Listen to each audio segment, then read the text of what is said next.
42, right? 42 inches. Yeah. Also, what you want is when you make your 2 marks there, you go ahead and do that. Make it on this side. Alright, when you take your square and you make your mark this way, go ahead and make your mark that way. Hey guys, welcome back to the channel. In this episode of the Square Drop Camper build, my son and I tackle the frame to the floor and attaching it all to the trailer. After you do that, this is the side that we're going to be cutting off of. Okay. So what you do is just, that way I know when I cut to this side of the line.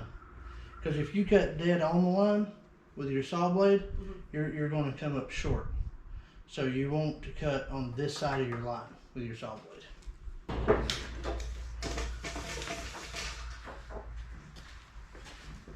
Roll 40, 45.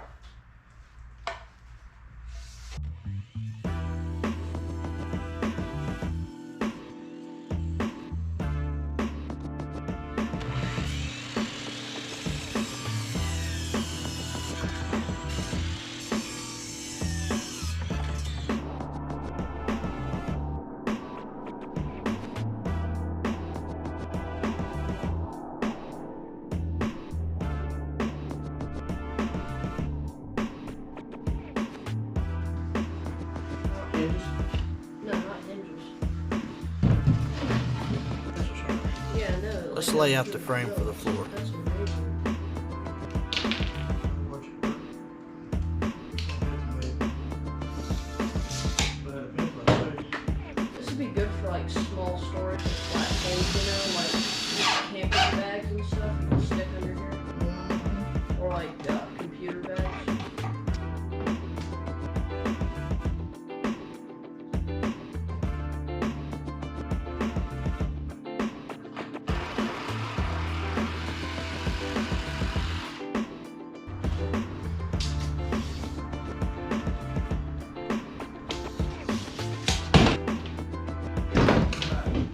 that's how you check see if you're square. Hold that on that corner. See if it's nice. Diagonal. Got it? Yep. Exactly the one I want to have. Go to that corner.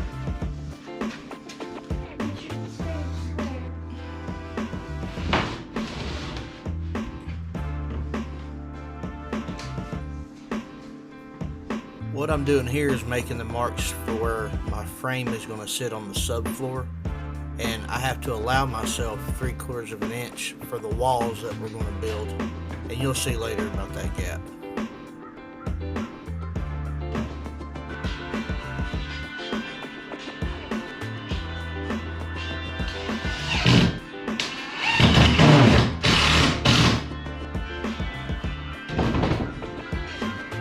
Alright, it's time for paint. What I'm using here is like an asphalt fence paint. It's a waterproof barrier, and this is actually the bottom of the floor. This is what actually bolts down to the frame of the trailer. So I want to have as much waterproofing as possible on this part.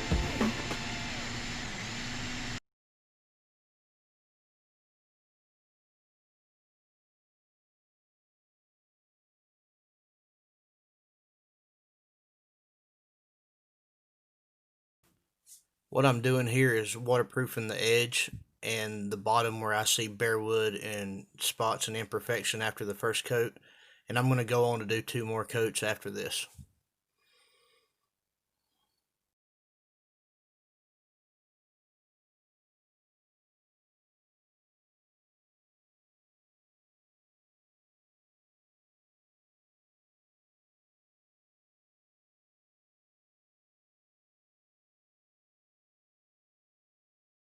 I really debated even showing this part, but you know, I gotta show my mistakes as well as the good stuff, I guess.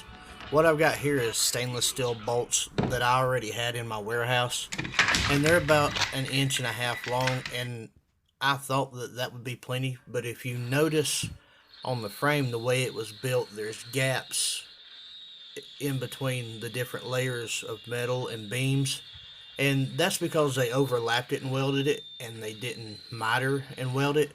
So I've got some spacing in between one beam to another, and so what I had to do was pick a longer bolt, and I'll show you that here in just a second.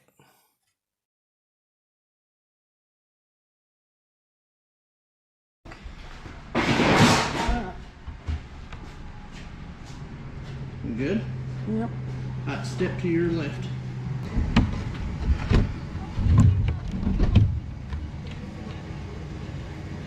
Once I had the frame where I wanted it, I was able to go ahead and pre-drill the holes in the wood so I could bolt it down. What?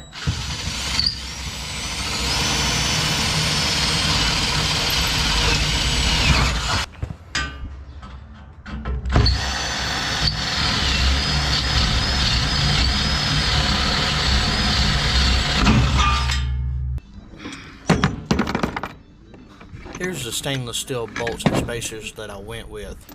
I ended up actually having to put a spacer in between the wood and the frame also because of the about a 1/4 inch gap that it left from the overlaps.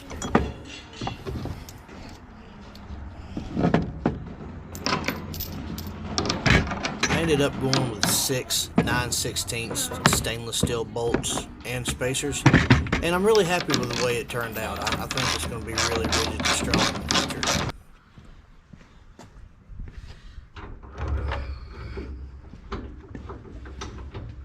Well, that's all for part 2. Stay tuned for part 3, and hopefully we'll start putting some walls on this thing.